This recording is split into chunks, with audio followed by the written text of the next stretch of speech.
Want to make studying easier and faster?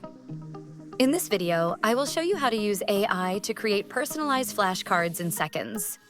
First, pick an AI-powered tool like Quizlet, Anki, or even ChatGPT. These tools can help you generate flashcards automatically, tailored to what you need to study.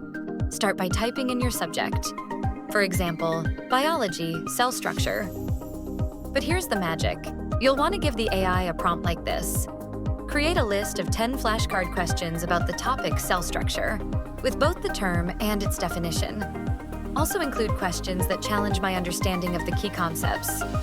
Then just hit enter, and in seconds, AI will generate a list of questions and answers for your flashcards. AI will give you the key terms with definitions and even some tricky questions for active recall. Now, you can take those flashcards and upload them to your chosen AI platform.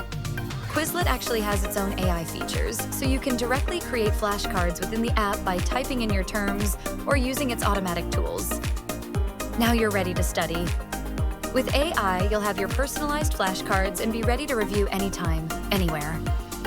So, next time you're cramming for a test, let AI do the hard work and create your flashcards in seconds. Happy studying! Hit the like button if you want to learn more AI-powered tools and techniques to help you in school.